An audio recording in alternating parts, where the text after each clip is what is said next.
Welcome back to Real Phonies, where we take a love for movies and television and combine it with very little knowledge about movies and television. I'm your host, Christian. Join with me are my co-host, Ian. Hey, what's up, guys? Joseph. Yellow. Jehu. Tally-ho. Today we're going to be talking about rom-coms. Don't you undersell it here. I don't even know, the best intro I can give them. This is a man's guide to rom-coms. Oh, that's a fair point. Manly man's guide to rom-coms. Good rom-com. There But I think we so gotta much. fear from doing man rom-coms. Well, You yeah, know what I'm 100%. saying? we'll get to that. Take Well, I that into think this consideration. could be useful for, if you want to watch a romantic comedy with a girl who enjoys it but not get a terrible one. We can recommend it. I don't know that this will be useful for that. No. I mostly feel like we need to infuse as much testosterone as possible, at least into the title of this episode, to make it seem like...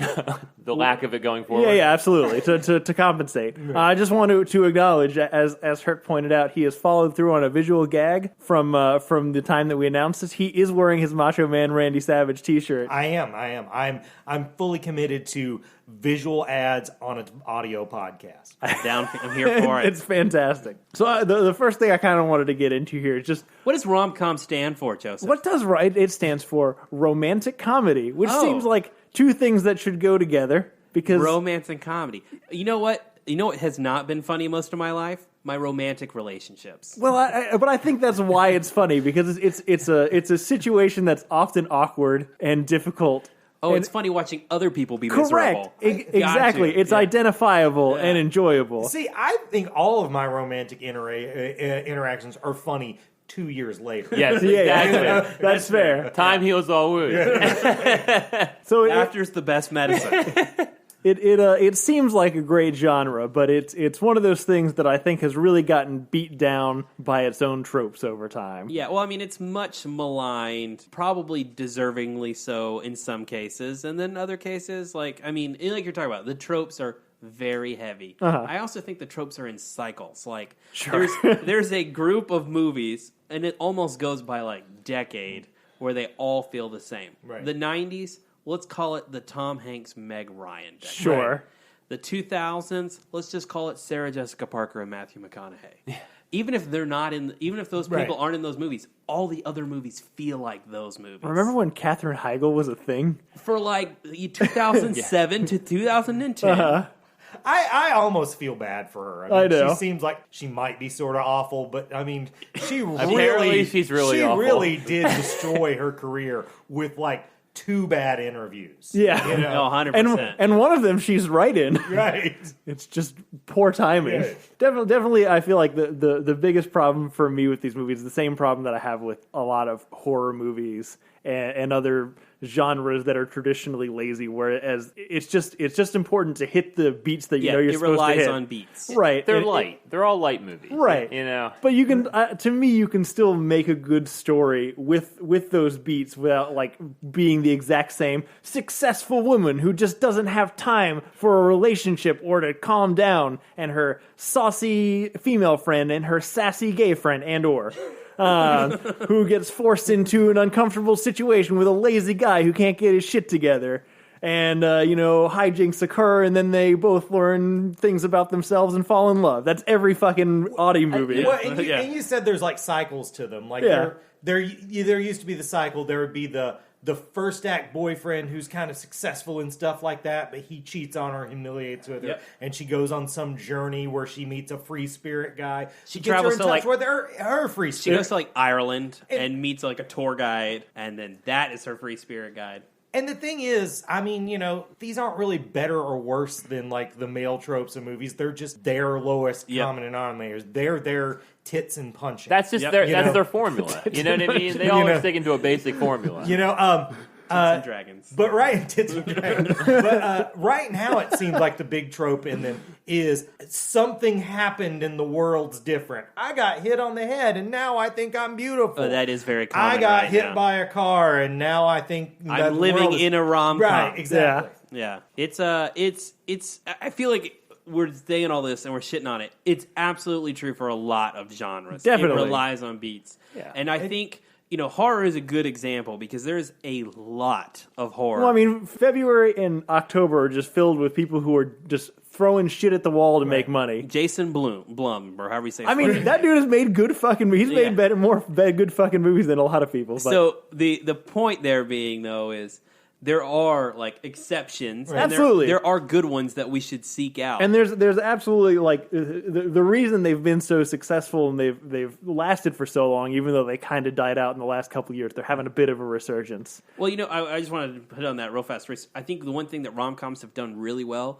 is maximize streaming. Sure. Whereas other genres don't work, rom-coms are perfect for streaming. Yeah. And also, you can't make Avengers Endgame for streaming. Yeah. You can totally make 4 Weddings and a Funeral for streaming. 100%. Yeah. It's affordable. Right. And there's no need to go to a theater and Right. see these films on a Right. big screen.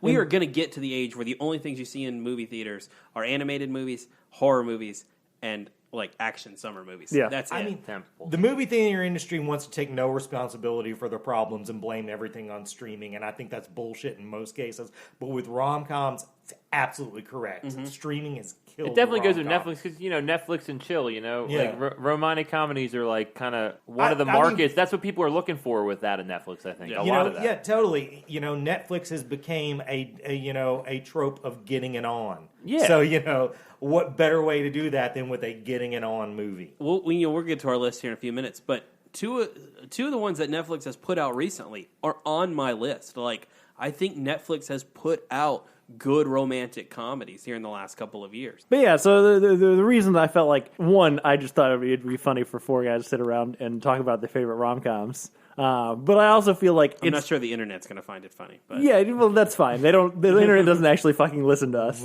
But I also feel like it is a genre that's a little bit over maligned. There is obviously some kind of essential thread there that people are attached to. Yep. That has led to its success for literally just decades. So we're going to hit on the good examples of the genre that will put the shitty Matthew McConaughey stuff to shame. This reminds me of our anime episode. It is very much like our anime episode, which you should go back and listen to. I think that was when we were better or worse than Transformers. It was, yeah. So we're just gonna round robin this shit. Anybody want to start? I'll start.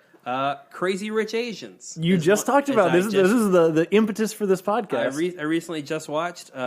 It's very good. I will say this, and one thing I think we're going to struggle with as we name off some of these movies and start discussing is what are the rules of a rom-com? Right. Sure. Because while the central plot to this movie is a romance, it's a established romance that doesn't really have threat of being torn apart. I mean, it kind of does, but the real plot of the movie is this young woman feeling pressured to impress her boyfriend's family. And so, it's very funny. The cast is great, but it's not really, and maybe this is how it kind of defies the tropes, it's not really about guy meets girl. Yeah. It's just, they're already established, and how do I make this relationship work with my family, which is a real part of relationships. And I mean, that's certainly not the only movie that is sure. about, family dynamics in a relationship kind of thing. 100% and I said this on the podcast, it's like My Big Fat Greek Wedding 15 years later. Right. But is that one also on Netflix already, or is that no? It's on HBO right now. Directed by John Woo? Not John Woo. Henry Woo or John something? Chu. John Chu. Yeah, there were no doves. Yeah, there were no doves. Actually, I have no clue. No, I don't remember there being doves, but yeah, I think John Chu. But good. It's better than Transformers. I recommend it. I'm hoping that all the ones that we talk about are better than Transformers, but we'll see how the list goes. I brought back an old one, but a good one. I love it. 10 Things I Hate About You. I like 10 Things I Hate. It's a classic. Heath Ledger. It's on my list too. One of the ones on my list, I was going to ask if we're going to put a differentiation between a teen movie and a rom-com. And I do, and I want to be careful about this because this one, I think that's a subgenre. this one toes the line hard because a lot of high school ones have a romance subplot and it's important to a high school comedy. This one is very specifically about the romance in the high school one, so I'm giving it a pass. I think this one gets over because Heath Ledger's hair was so sexy. It was incredibly sexy. It's based on a play. Which Taming of the Shrew? Taming of the Shrew, yeah. That was also a thing in the 90s. You adapted a classic Shakespeare or novel or with something teenagers. like that. and that's what, and all the up and coming actors did one. Right. Like Leonardo, Leonardo DiCaprio Yeah. did one. Yeah, Gwyneth Paltrow. She's the One was one. Yeah. I can't remember what it was at. But this is Julie Stiles and Heath Ledger. Joseph Gordon-Levitt. Joseph Gordon-Levitt. Yeah. Oh my God, I forgot about Joseph. He's real young. Yeah. Everybody's real And then young. who's that girl? Who's Julie Stiles' sister's? Julie Stiles' sister. Gosh, I can see her in my face. Yeah, man. she's been in stuff, but not super famous. But it's Heath Ledger's great in it. And So it's what's one of his this early movie roles. about? We should talk about what these movies are about. What's this movie about? It's about 10 things he Yeah, about two outsiders kind of falling for each other in high school. Heath Ledger's playing like a... I don't even know what bad you call boy. him. Yeah, like a bad boy, kind of drifter kind of guy. Yeah, I just said I've, sexy hair. He's Yeah. I've always kind of been confused if he actually was a student at that school, or if he just hangs out there. Yeah, like where do you like smoke cigarettes in Yeah. the parking lot? You see, every scene with him is like in the football field stadium, and he's just like hanging out up the top. And I don't know. Keep going. Sorry. Yeah. God help me, guys. They both have Julie Stiles is an outsider kid, and she has a popular sister, and kind of about how the two get together. But Yeah, isn't Heath Ledger's like kind of hitching Joseph Gordon-Levitt a little bit? Definitely, yeah. Along the way, like I he's think also trying to impress. Can't they only date if I think the like Julia Stiles' sister can only go on dates with this Joseph Gordon-Levitt if their sister goes on another date. yes. So that's what Yeah, it is. yeah, so yeah, like yeah. they double yeah, 'cause date. that's the plot of It's, it. it's a True. forced I probably double. should've- Basically, it's a forced double date, Yeah. and then Julia Stiles and Heath Ledger end up falling in love, and it's very good. I do agree that teen movies are not rom-coms. Right. I just think this is a rom-com about teenagers. Right. Yeah. Most teen movies are vulgar and over. American Pie is not a rom-com. Right. Superbad Superbad is not a rom-com. Superbad. Because that was what I was thinking about. Yeah. But now that's not. It's that. not. One of the ones I'm on glad. my I'm list glad is we in all the figured this out independently. We all were like, "Is that a rom-com?" That's good. We texted about certain things, but not this one. No. It's Yeah. funny we did think about it. Well, it's funny. We texted about it, a specific movie, and in my preamble earlier, I changed my own answer. Okay. I'm going to go with Forgetting Sarah Marshall is a rom-com. I think that's fine. Because Oh, it's yeah. exactly that plot I talked about of, humiliated, exotic location, Yep. free spirit. It's just gender roles. And the reason I, in our texting, said that it doesn't count is I said anything with tits isn't a rom-com. Mm-hmm. But there's way more dick in this than there is tits. There's a lot of dick. I'm not sure that really compensates for it, but I like that rule. It's Right. it's probably pretty accurate. Right. Yeah. But no, I definitely think Forgetting Sarah Marshall counts. And it's really one of the funniest movies. It's I've very, ever very seen in my funny. life. Bill Hader's so good in this movie. I can remember watching this all by myself when I was living the life, like screening it. Yeah. And I'm just A lot of losing Jason my shit Segel's laughing. dick. Yeah. I think I've seen it so many times now that I can't even appreciate how hard it made me laugh the first time I saw it. It's hilarious. There's almost not a funny scene on Yep. the screen for this. Yeah. movie. Sure, It's yeah. really great. And as Hurt noted, the plot of this movie is Jason Segel gets Dumped. very awkwardly dumped at the very beginning of the movie, and A lot of dick in that scene. certainly, and kind of just loses his whole perspective on life and goes to Hawaii for I think it was supposed to be a trip that they were supposed to take together. She had always talked about it. Oh, she'd always talk, yeah. Yeah. And just to get away, but ends up being there at the same time as her and her new boy. Russell Brand. Kristen Bell is so fucking good She at is this. so good at this movie. I remember Russell Brand. Like Dude, he's my favorite of that movie. Russell Brand's someone that there's been a backlash on, so it's Yeah. hard to view Yep. but he is so fucking funny in this Yep, movie. yep. Yeah. People hate him now, but Yeah. he was funny. That scene when the four of them are having dinner and just like Russell Brand and Jason Segel are like having a good time going back and forth. That's a great scene. Yeah. When they're talking about the horror movie with the mobile phone and stuff yeah. like that shit kills me.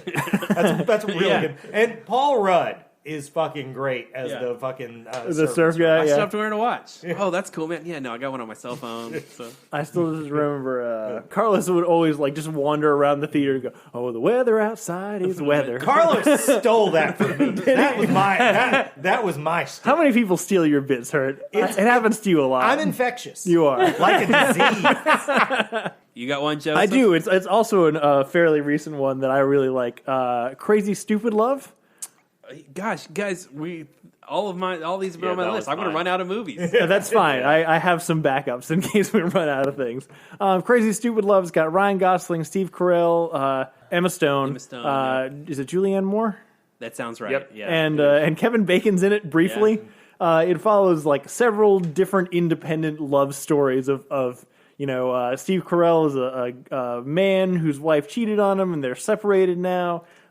Emma Stone is just trying to find a guy and is having difficulty, and she meets Ryan Gosling, who's this intimidating, cool guy. Yeah. And then there's another subplot that we forget about where it's like the babysitter has a crush on Steve Carell, and it's fucking creepy as fuck. Do not like that part in retrospect, but it's the same kind of thing. It's got Ryan Gosling hitching up Steve Carell. Oh yeah. Teaching him how to date, teaching him how to act cool. Yeah, act cool in bed, women. Obviously, the twist. Oh, in and this Marissa movie, Tomei's in this. Yeah. She's the fucking. The twist in this movie is that Emma Stone is Steve Carell's daughter. And that's a great twist. Yeah, which is good. for a movie that for a movie and a genre doesn't traditionally have a lot of twists. And yeah, it's a great performance. Like a great performances mixed with I think all the sequences are funny. The scene where Ryan Gosling's like lecturing Steve Carell in a towel with his foot up, and be like, is this bothering you? He's like, no, it's not bothering. It should be bothering you. My schlong's in your face.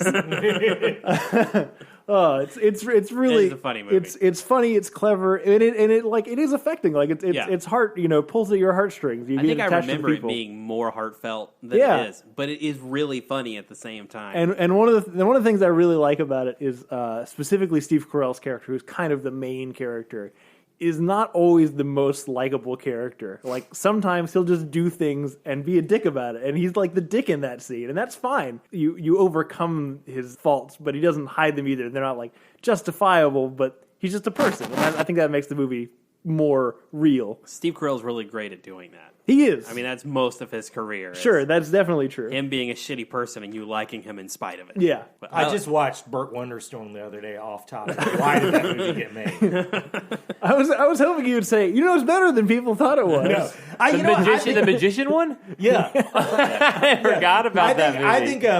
I think it would be a good movie if it would have been played by David Spade. If David Spade I can see that.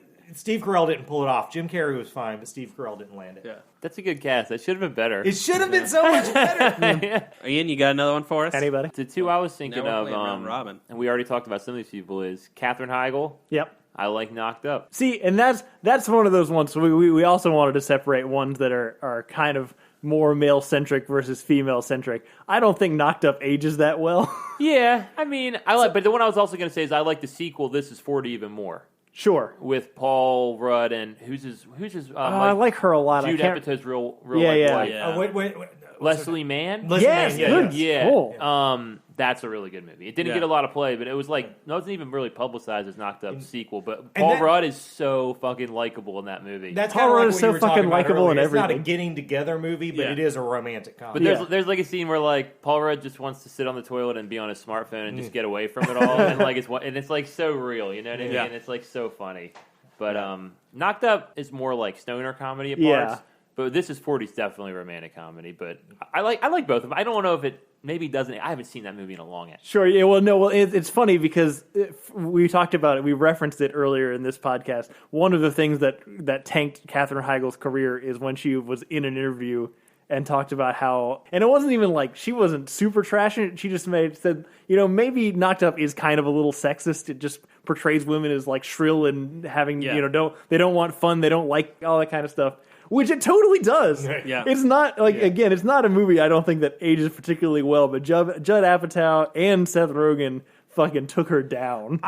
It's funny because she took that as sexist. I took this movie as a specific attack on me. When Leslie Mann tracks him down and he's doing fantasy football, that feels so much like it was like there was this stretch in the mid-aughties where they were just making movies that were like, Jay, who's an asshole? Jay, who's an asshole? And I was sick of it. That's something that's the part I even like more. Like the parts like that, and then like when there are great jokes when they go to Vegas and eat mushrooms. Yeah. Like that's even the funnier parts. That chair is being very droll. That line kills me.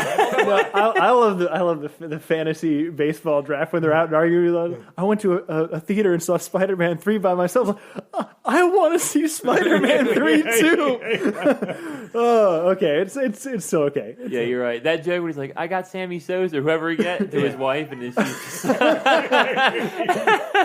she's Still, I think it's hard to say a rom-com with any movie where people do shrooms in Vegas. Yeah, no. Yes, but it's a mix. It is. In 2008, I laughed a shit ton watching that movie. I'm going to go one of our Netflix ones, Always Be My Maybe. Okay, yeah. I also recently watched. This is most definitely a rom-com. The plot of this film is that they grew up neighbors, starring Ali Wong and Randall Park. And Keanu Reeves. And they grew up neighbors. They were best friends. His mom dies, and in like his dealing with the grief, they like hook up, like they lose their virginity together, and that completely ruins their friendship. Which, if you've ever had sex with a friend, absolutely true. Then, like years later, they meet back up. She's like a famous celebrity chef, and he works for his dad and smokes a lot of pot. And they end up getting back together, and there's some hijinks in the middle, like her dating Keanu Reeves. But this movie is very funny. It's very good, and it really like falls in the back of the two leads. Those leads are great together. You know what's funny? Me and Sarah watched a clip from this, the Keanu Reeves clip, and I didn't realize till you just were talking about it that it was in a movie. I thought, oh, this is some sketch comedy show we don't know about. I don't recognize these guys from Saturday Night Live, but it felt like a sketch. It was really funny, though. Yeah, that Keanu bit is hilarious. Yeah. It's very like kind of almost self-aware of Keanu, what the internet thinks of Keanu Reeves. I think it's very much that. Yeah. But I really recommend it. It's very good. And again, a great example of how, this stuff is really made for streaming services. Yeah.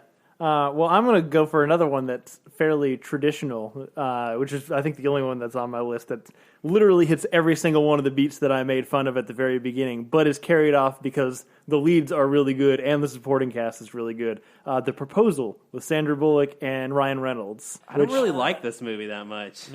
I quite like this movie. That's one of those Matthew McConaughey dime Disagree.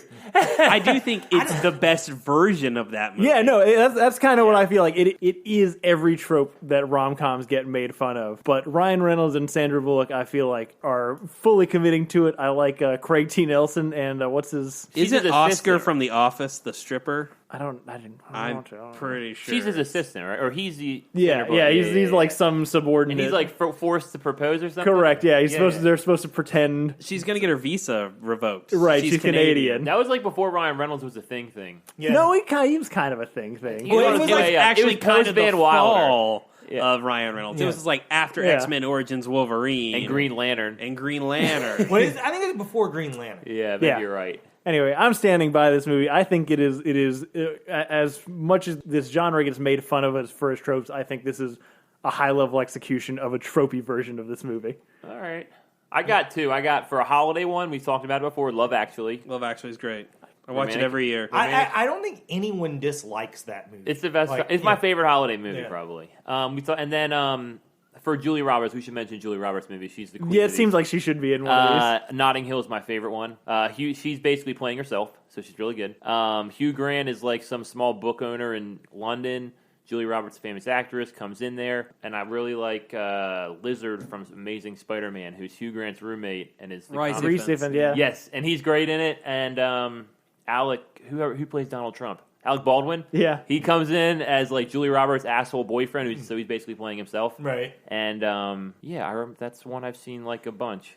Speaking of Julie Roberts, did you read that thing recently where she said that the original ending to Pretty Woman was dark? Yes. It was like her getting thrown out in an alley and shit. Yes. Like that. Really? Which, that's a thing that happened with a lot of 80s movies. If you read a lot, all of those scripts for like big movies you love started as a completely different fucking scripts. Yeah. But I think that's kind of funny that. God, if that would have went that way. Yeah, no, it's supposed to be her. That's the start of it. We never would have had a romantic comedy. And I think it's supposed to be her getting kicked out of like a limo into the rain and like the money being thrown at her out the window. It's like that was going to be the ending of one of the most beloved rom-coms of all time. Yeah, absolutely.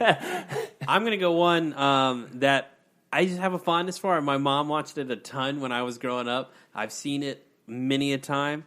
Bridget Jones's Diary. All right. That was going to be one of mine. It's a classic. I really like that movie. I think the sequels are pretty good to it. Hugh Grant also, right? Hugh Grant.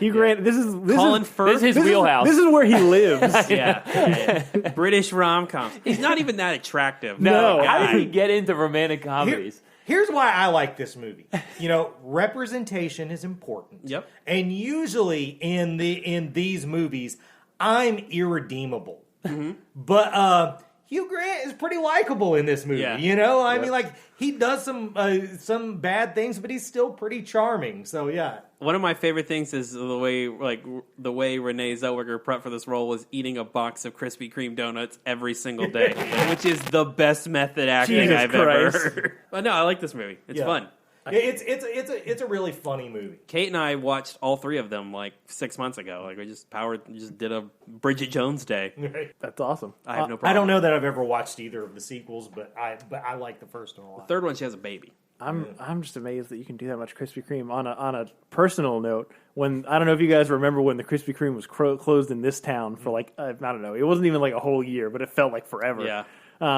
But then when they reopened, it was like a fucking thing, and everyone just went to Krispy Kreme every day, and I had like 24 donuts for like a whole week, and then I didn't have Krispy Kreme again for like 7 years. I believe that. It's funny.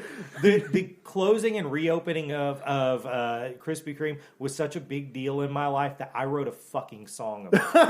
I'm not even shitting you. Because I was so disappointed. Because if you guys remember the old Krispy Kreme, it was so cool looking. It had that counter that went around and you go in, you could drink milk with homeless people and shit like that. And then they opened it up and it was just a shitty Starbucks looking place. Yeah. Crushed me. Anyways, way off topic. Joseph, you got another one? I mean, it's technically Hert's turn, but that's fine. Oh, no, it can be my turn. Well, I was going to go with Bridget Jones' Diary, but I'll go with my next Clueless. Clueless is that's fun. one that's like that's a fun one. It's a teen movie. Also, Paul Rudd. Paul Rudd is kind of like the stealth king of these things. Yeah. I think The like ones he's in are good. Yeah. He's never like as remembered as like Matthew McConaughey and stuff like that. I think all the ones that he's in are good. Yeah, I think he never comes off as like cheesy or schmaltzy or anything.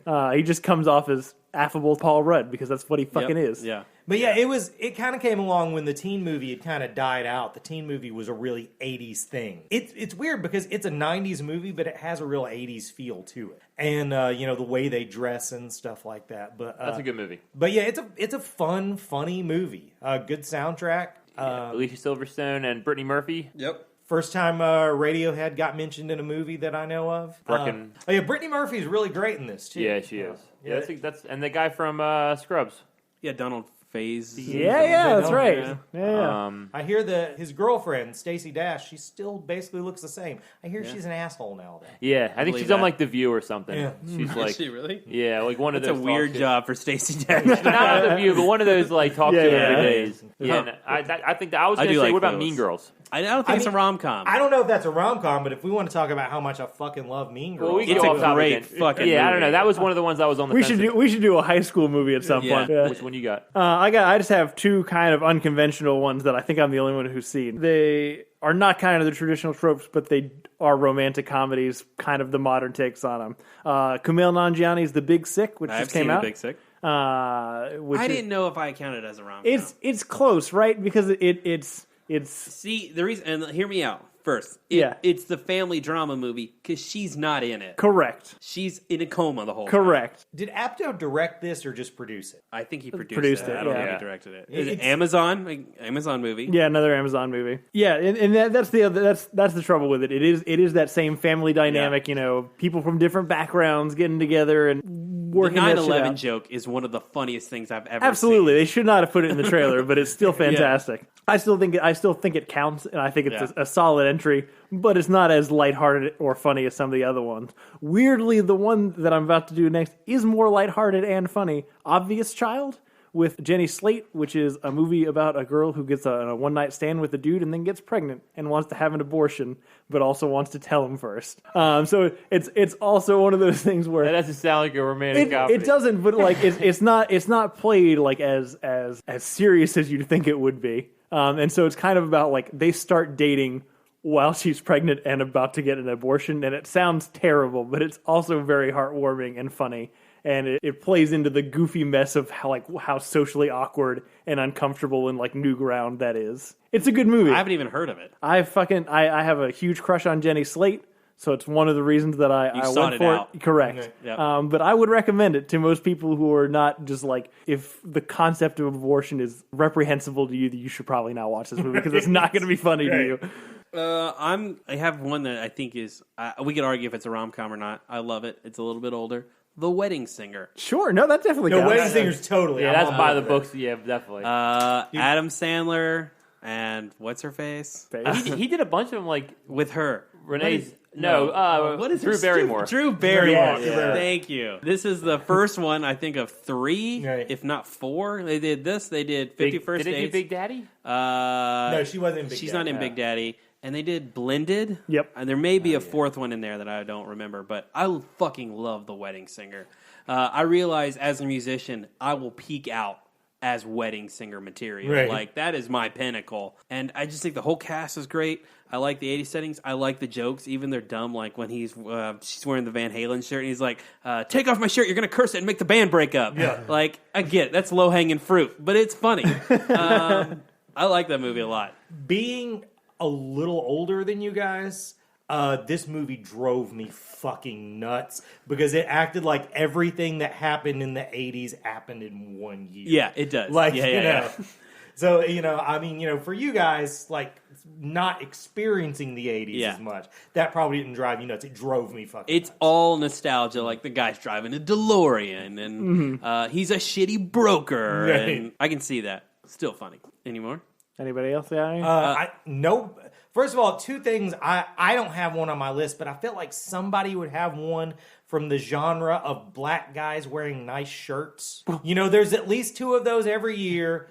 Tay Diggs is usually... Oh, you mean like Save the Last Dance? Yeah, they always, there's always... The poster always has, like, 3 black dudes, 3 black girls, and the black dudes always have really nice button-up shirts. I mean, Tay Diggs is in every single one Yeah. of those movies, whether he's the lead or not. The Best Man. Yep. Yes. Is a funny movie. I like that movie. Terrence Howard, Best Man Tay Christmas. Diggs. I never saw that one. It seemed like it lacked some of the appeal of the original. It is good. It's on one of my. It wasn't like one of my top 10, but it's one of the ones I wrote down that we could talk about. Save the Last Dance. Not that really all that funny to me. It is a good movie, though. More romance. Than Yeah, it's romance. I heavy, think there's though. some like fish out of water with her hanging out with like. That's the point, kind of, right? Yeah, but I think It's there's supposed to make her there's family jo- uncomfortable. But there's and- like jokes in there. I think with Yeah, it. I said it a few weeks ago. I love Sweet Home Alabama. I think Yeah. that movie's hilarious. There was a while where she was the Julia Roberts. Yep. There was like Legally she Blonde. was the Julia Roberts. Then Sandra Bullock was the Julia Roberts. That sort of thing. Yep. I guess is Amy Schumer Julia Roberts? No, now? she don't give her that. No, I mean I don't want to. Definitely. I mean she does. She had that movie last year, the one where you're talking about, where she woke Yeah. up and she thought she was pretty. But then Rebel Wilson had the one where she woke up and she was in a rom-com. Yeah. Right. Yeah. The other one that I kind of wanted to talk about because Joseph and I started to, The Princess Bride, rom-com or not. I would say I yeah. vote rom-com. I would go with rom-com. I disagree. I think it is an adventure movie with a romance subplot. Have but- you ever met a girl who doesn't like the princess? No, absolutely not. I'm going with the rom-com just Yeah. based on that. All right. I love the Princess Bride. That movie's hilarious. One I was told by Sarah I have to mention. She thinks we should have Deadpool. We shouldn't be afraid of it. Deadpool's We a should rom-com. steer into it. But is it a good rom-com? I think it is. I think viewed as a rom-com, it's a better movie than viewed as a superhero movie. Interesting. It's a hot Just take. A lot of low hanging fruit, like Jones said. Nobody's mentioned the granddaddy here. Nobody's mentioned When Harry Met Sally. Well, I was So, kind of saving we that were for the saying- end yeah. Oh, okay. because it is the granddaddy Yeah. of them all. We were discussing it's kind of the benchmark, and it kind of like deconstructed a lot of the tropes of the genre Right. before it was cool, and then, as you mentioned, kind of became the tropes Yep. of the genre. Exactly. It made fun of all the rom-coms that came before, and then afterwards, every rom-com just wanted to be Right. When Harry Met Sally. but it still absolutely holds up. it's so funny. Yeah, Those two are great together. There's a real good. It's hard. He's so lame now. It's hard to remember how funny Billy Crystal Yeah. used Yes, to be. yeah. That's true. I feel like he's like we remember Billy Crystal as like less successful Jerry Seinfeld, Right. but he was like a huge actor Right. and was really funny. City Slickers, a great fucking Yeah. movie. Like, Yeah. he Not made a City lot- Slickers 2. Not City Slickers 2, no. I do have. I did collect a list of some other people who sent theirs to me. I'm just trying to see if there's any on here that we Ooh, didn't we get cover. to judge other people's opinions. God. 40-year-old virgin. I don't think that's a rom-com. No, I don't think. definitely I mean, it is about a guy trying to get a girl. It's on the fence. It's on the fence. I wrote that one down too, We- but I didn't bring it up. Yeah. All right. Pretty in Pink. Pretty in Pink. Okay, I don't think it's a rom-com. I don't think there's enough comedy in it to be a rom-com. If you were going to go with a John Hughes rom-com, 16 Candles. 16 Candles is on the list as well. Even though the romance is like very like just from one person's viewpoint, I think it's romantic and there's a comedy. Too many people get their hearts broken in Pretty in Pink for it to count. Something About Mary. Oh, no. You don't think so? I know. I think it's a rom-com. I just don't think it's a good one. Yeah. You don't think that's a good movie? I do not like that is a good movie. I do not like Something About Mary. Yeah, So this second list comes from a gentleman, Dr. Myers, if you're listening, the props, who's a little bit older than all of us, as you will be able to tell by his list of movies. 2 Weeks' Notice, You've Got Mail, Ugh. Jerry Maguire, When Harry Met Sally, Jerry Maguire's a good one. Yeah. The Holiday, Pretty Woman, Moonstruck, Academy Award winning. Oh, wow. That's true. Rom-com. Yeah, that's a good movie. Nicolas Cage Cage is fucking awesome. He won an Oscar for this movie. Yeah. Cher. Is The Holiday the one that has like everybody that Jack was hot at Black that time? and that chick from England who was in Titanic. Yeah, and why can't I think of anyone's name? He was just in Captain Marvel. Jude Law. Jude Law, yeah. Yeah. Yeah, it was. I think that was a good movie. That's I pretty never good. seeked it out again, but I think I liked it the first time I watched it. While You Were Sleeping and Sleepless in Seattle. So a lot of Meg Ryan and Tom Hanks. Yeah. on the list. Yeah, we kind of bypassed them. Yeah, most of us, we just ignored that. I don't really like, and I think they have good chemistry. I do like Sleepless in Seattle. I don't like You've Got Mail. You've Got Mail is a fucked up movie. Yeah, but God, man, was anybody making more money than Tom Hanks in the 90s? Like, No. that dude Is anyone making more? I feel like Tom Hanks is fine, you know? Oh, yeah, he's well off. Yeah. Well, it is just funny because I think he probably has made the transition from being funny guy to leading man more than maybe anyone ever, almost to the point that no one remembers that he used to do like dick and fart comedies. Yeah, he was a comedic actor Right, when he yeah. started. Yeah. And it just, changed. And he never went really back to it either. No, he never did. I mean, the closest thing to like a real like comedy he went back to was That Thing You Do, but he was really a supporting player in that. So, any other thoughts, rom-coms? I'll just say, good job, listeners. I expected those lists to be more reprehensible than they actually were. So good, I'm proud of you. Our resident grump. Yeah, I have very low opinions of just about everyone outside of this room. Really, he has very low opinions outside of everybody but himself. That's also the true. more That's the most true thing. So, I mean, I think we covered a good number. I think so, too. Our And lists were very modern for the most part. For sure. Last 20 I will years. say one that came up in like every single best rom-com list is Roman Holiday with Audrey Hepburn. Yeah, Yep. Roman Holiday is a good movie. It's just hard to recommend to a modern viewer. Sure. So, if there are ones deeper back than this, definitely movie making has gotten better, but the stories are still there. These are Well, I don't even the think- modern rom-coms. I don't even think it's that movie making has gotten better. I think there just used to be an accepted way of speaking in movies that's no longer accepted. Yeah. And that's more evident in romantic comedies where it's almost all dialogue. Like Sure. watching a Western from the 60s is not going to be like watching a rom-com from the 60s. It's going to age better. Yeah, the only movie like that I would even kind of maybe classify as a rom-com from that era that I really like is My Fair Lady. I think that movie's funny. I like the singing. I think the kind of like oddball relationship in it plays really well. And I didn't really even think about it, but yeah, I think there are movies. I think the one thing is romance was such a heavy plot line in so many of those films.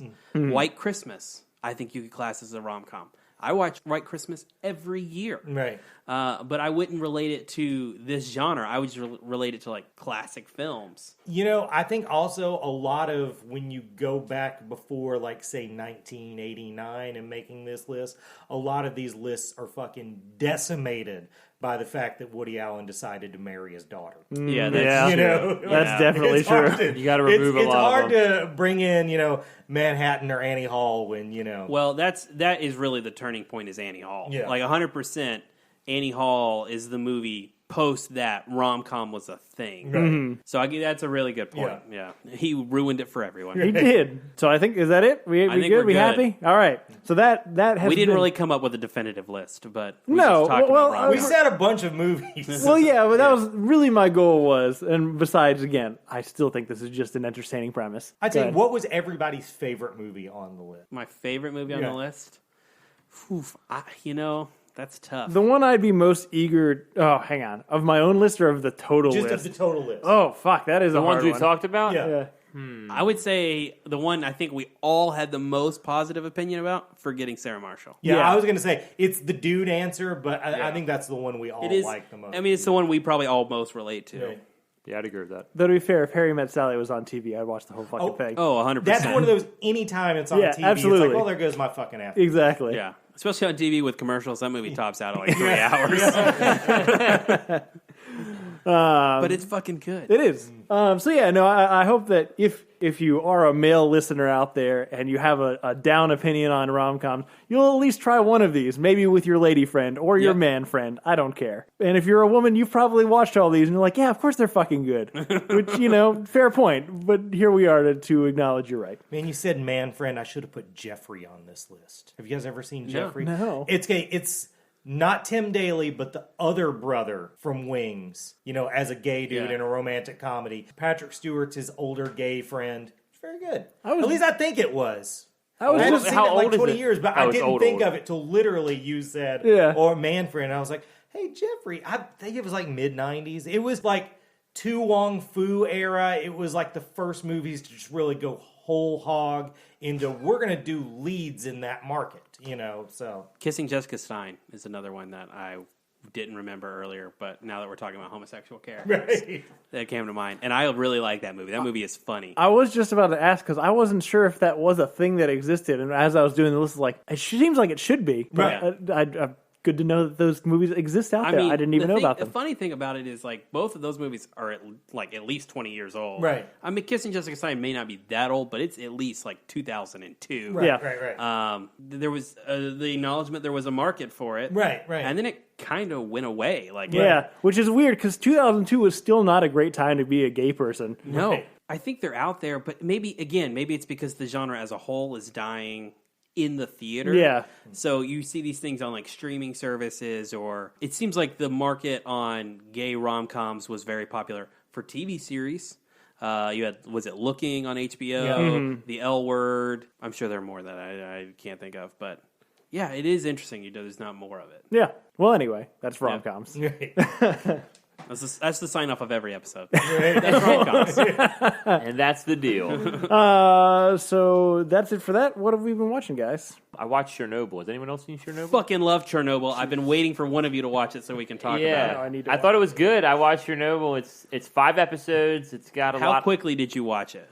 Like 2 nights. So I Dude, watched it. that's pretty quick. heavy. Yeah, it's heavy. I don't know how you push through it in 2 days. Yeah, it's in 2 nights. Yeah, I watched 3 and then 2, and that 4th episode is really heavy. That was the one where they're Is the 3rd one the one where she's in the hospital, or is that the 4th one? I think that's the 4th one, where she loses the baby. God, that one is hard to watch. Yes, it's really good. It's really well done. I did not know that story at all. I didn't know how close the world almost ended. I definitely recommend it. It's got a lot of people from Game of Thrones in there. It's a lot of British people. Yeah, a lot of people from Mad Men. Jared Harris, he's Moriarty. He stars in Mad Men. He's good in it. The guy from Thor is great. He's the best part of it. Stellan Skarsgård. Yeah, he's awesome in it. But yeah, I definitely recommend it. It's nuts, especially the first 3. What I would really say about Chernobyl is not only the best, because it is historical fiction. They combine some people and some things are changed to make it more of a narrative.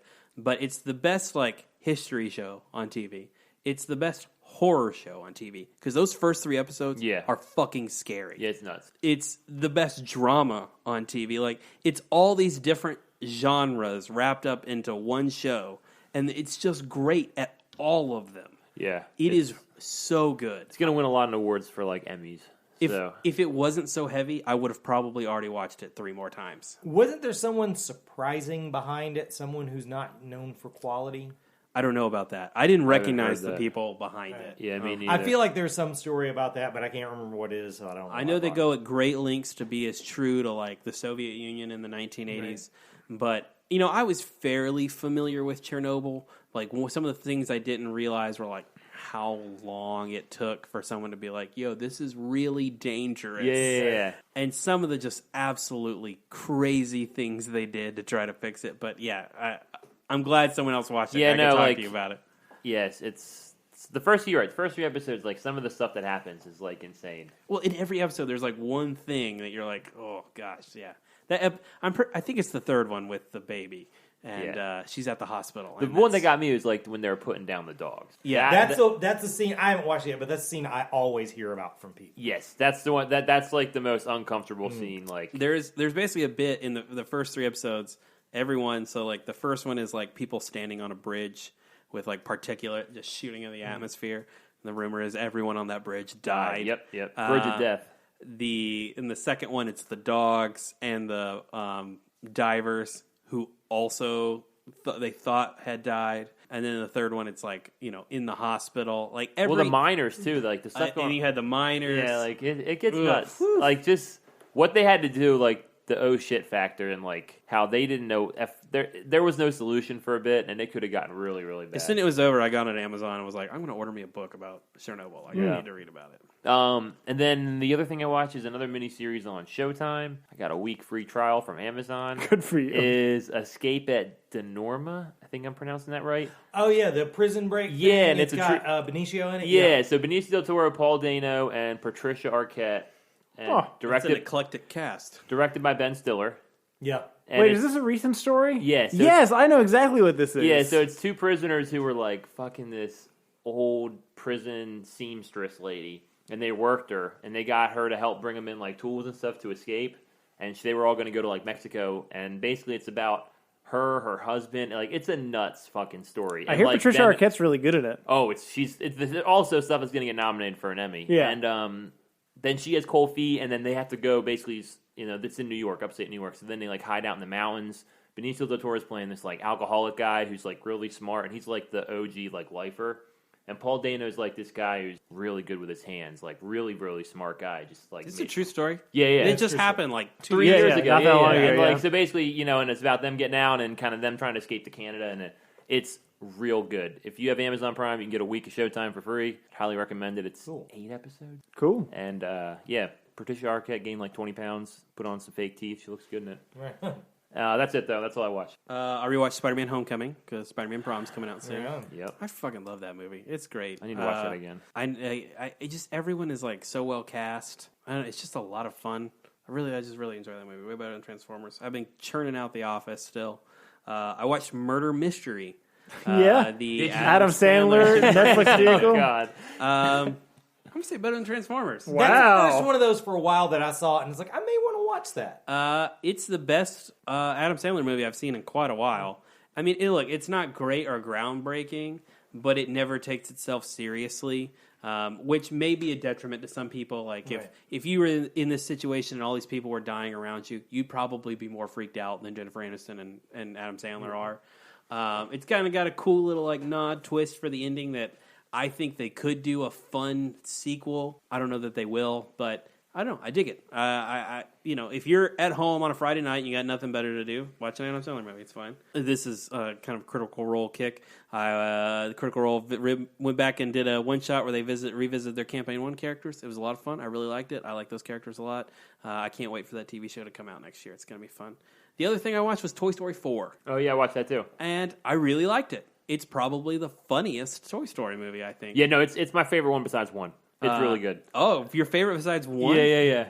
The one thing I was real apprehensive about it because I thought Toy Story 3 was such a great ending for the Toy Story franchise. Yep.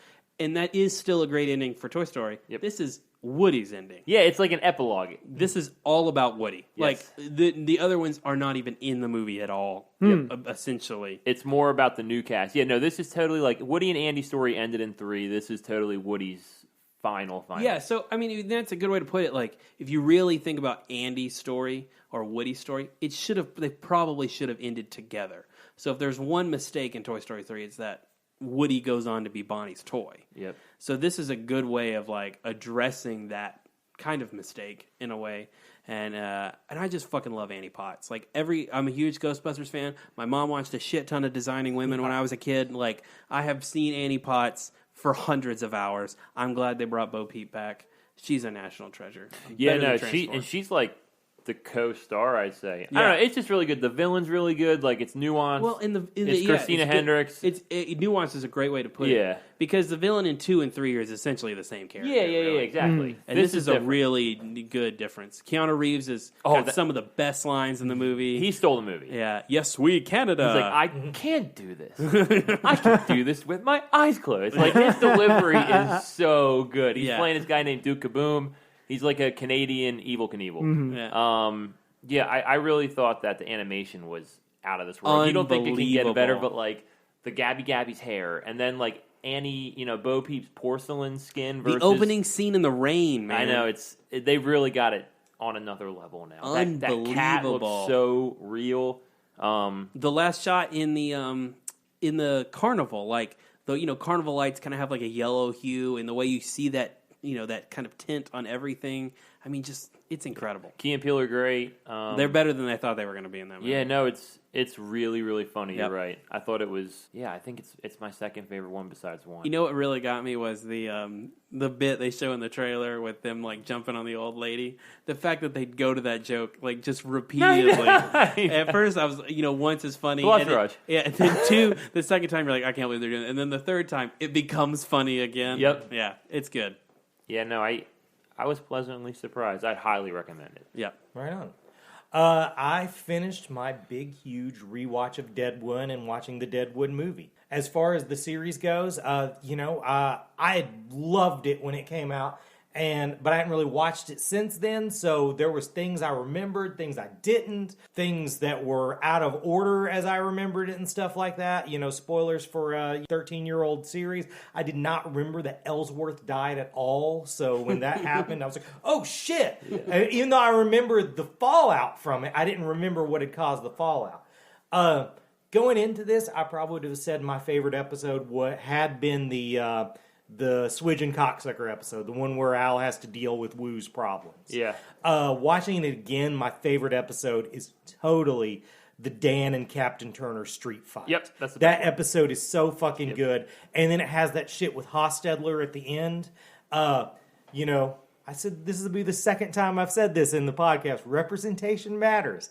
And when I blow my brains out, it's not going to be through sadness. I know it's just going to be because somebody's not fucking listening to me, and I can't take it anymore. So when that happened, and again, I'd forgot it happened, and I wasn't as much of that person when I'd watched it before, that shit brought me to tears. It fucked me up. Yeah. Also, I think they should take back every fucking Emmy and Oscar anybody's ever got and give them all to William Sanderson as fucking E.B. Farnham.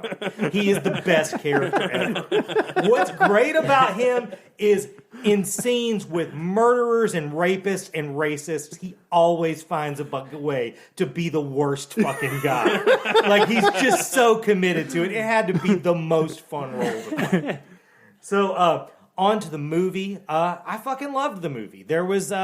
There's things about it that felt really compressed and it could have used some room to breathe. But I know, like last night after watching it, my first thought was man, Al didn't really affect anything. That was kind of a bummer. But I watched it again this morning, and I kind of think that was the whole point.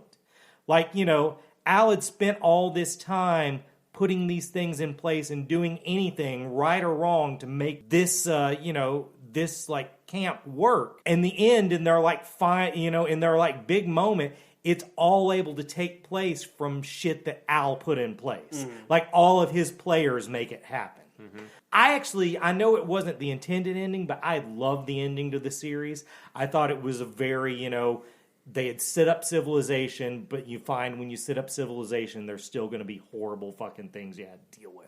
Yeah. And the last scene with Al scrubbing the floor and saying he wants me to tell him something pretty, that's maybe the best last scene of any series ever. So I was hesitant. I wanted to see these people again, but I was worried they would fuck up that ending, and they really didn't. It was great. Do you think do you want me? Are you guys going to watch this? You can say whatever you're going to say. Do you think he dies at the end? Because there's it doesn't really say. You know what I mean?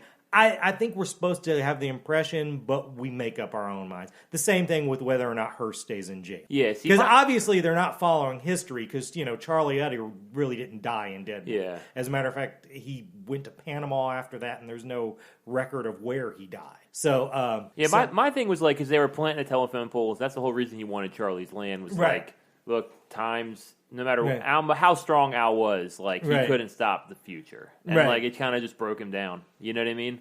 But I felt like everybody. I also another complaint: there wasn't nearly enough EB. I didn't think there was. What I thought really like, why did you even bring back the sheriff and his girl? It just I didn't get why that was even in there. Why they brought back Miss Gerhardt? I know she had to buy the land, and she was kind of like she's kind of like the MacGuffin only. You know what I mean? I kind of feel like though. Almost everybody got their moment of doing the thing they needed to do.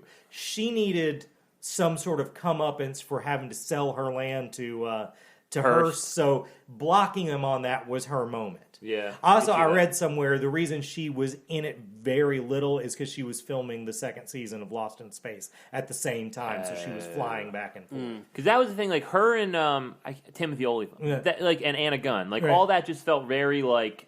They touched on it, but it was almost there was no reason for it. It definitely the story was Bullock versus Hearst. Everybody else was just a side player. Yep. But Hearst is great as a Hearst. villain. He's so fucking dislikable. And Bullock played it well. Is like you could tell he kind of mellowed a little bit. It was great because everybody changed, but was the same, and it was perfect. And they did a good job of changing the look of the series. It looked less like there was doo-doo everywhere. I loved it. I watched it twice, and I'll probably watch it a third time. Yeah. Also this week, in comics, I read Superman Year One. Oh, man. I feel like I talked a long time about Deadwood, but I really need to say where I'm coming from on this. In 86, when DC really started doing this thing where, hey, we'll do a new origin for our characters, and we'll package it in a book, and we can get it in bookstores, and that kind of became a thing they would do every few years. In that time frame of then to now, Batman's had 3 origins. Superman's had 7. So we really didn't need another Superman origin. So part of me wasn't excited about it. But then the reason that we've only had 3 Batman is because that first one in 86 was so fucking good. Batman Year One, written by Frank Miller. So Frank Miller writing this, even though he's been kind of shitty for, the last 20 years. Yeah. It kind of made me think, man, maybe this is where he gets his mojo back. And he was doing it with John Romita Jr., who he did a retelling of Daredevil's origin with. And that also, was really good. So I was really excited about it. And man, it's... first of all, right off the bat, one of the big problems is it's called Superman Year One, and just the first issue takes place over 18 years. That's a bad title. Like Batman Year One took place over a year. But it's... I don't know. I think he's trying to sell it to the kids. The whole issue is basically Clark Kent dealing with bullies, and it's just, the dialogue's not good. The art's good, but it was a thing when I was done reading it, I was like, I don't know what the point of this thing I just read was, and I definitely don't know why I needed it when I already have 7 other Superman origins on my bookshelf. I can't do J.R. Jr., man. He is... like his blocky fingers and his arm lengths are always funky, and that was another thing. His proportions are off. I was hoping he would get his mojo back with this too. Because definitely John Romita Jr. of the last 10 to 15 years have done that. He's like, oh, I'm the guy who can crank them out, and he does just crank them out, but they don't look great. Mm-hmm. I'm gonna go with worse than Transformers. It was actually just a real bummer. Yeah, I'm glad someone actually read it, so we don't have to. Right. I also started the kind of at Christian's recommendation, The Chef Show, which is Jon Favreau's spinoff with the consulting chef from the movie Chef. It's really fun. It's like super unstructured, but it's just people who love food making delicious looking food. Yeah, that is kind of its charm. But it's a short season. We're like 4 episodes in. It's a fun time. I quite enjoy it. Yep. I'm still looking for my next anime, and I'm not sure that I found it. I tried to get back on board with Code Geass, which is it's a popular one. It's another one animation style I like because it is weird dimensions of people. Yep. They're all crazy, like lanky, weird monsters. but I kind of dig it. I heard that one's going away soon. Oh, really? Yeah, I should probably watch it faster. But I feel like the streaming rates are going away in July. It's a weird concept. It's definitely like it's got some kind of Gundam mechy geopolitics things to it, but it's also got like this Death Note superpower tactician thing to it, where he can like control people, but there are like rules to how he can control people. Anyway, I'm not sure about it yet. There's a lot going on. Evangelion just came on Netflix. And that was my other one that I did. You start? I started the first episode of Neon Genesis. Is it Evangelion? Whatever. Yeah. I don't know how to pronounce it. It's a seminal anime from the mid-90s. Granddaddy of them all. Yeah. Also, it's one of those weird shows where the style that they're going for in the animation is awesome, but the actual animation is not great. If that makes any sense, it'd be like watching a really amazing art on a really grainy television. Right. But it's 30 years old now. Yeah, I mean, there's fucking Ghost in the Shell still looks amazing. That's fair. Akira still looks amazing. Yeah. He hates the art in Akira. I really? do. Yeah, I fucking love the art in Akira. But, I will say, just having only watched one episode of that and like 3 episodes of Code Geass, Evangelion's caught my attention quicker, so I'm probably going to go back to that and see how it goes, but I'm still just looking for something to be into. I've heard that the best way to watch it is, because I want to watch it, I want to start it, but I've been like reading up on it, is to pace yourself with it. Interesting. It's like really heavy. And so it's best to kind of like just take They get a pace. lot out of the way in the first episode. I was really impressed at the pace. So both of them I think are probably better than Transformers. Just I think the Evangelion's got a bit more of a hook off the bat. But that's all I've been watching. Cool. Is that it? Sounds good. All right. So hope you enjoyed our Macho Man's guide to rom-coms and a lot of things that we've been watching with a lot of feelings. This seems like it was almost another episode. Right. I talked a long time about it, and I apologize. Yeah. Oh, actually, well, we may or may not be here next week. We'll let you know, but we will be back soon with more movies and more opinions and more better or worse than Transformers. Spider-Man Homecoming. Is that like it's 2 weeks? It'll be out in probably Spider-Man Home. Spider-Man Prom. Spider-Man Prom is going to be our next one probably. So thank you guys for listening. Please like and subscribe and tell all your friends. If you want to reach us, get in touch with us. Tell us your other favorite rom-coms. It's a good list so far. You can reach us at realphonies@gmail.com. You can also follow us on Facebook and Twitter at realphonies and on Instagram at real_phonies. Thanks to Zach Evans for art and Brian Velasquez for our theme. We'll see you guys later. Later.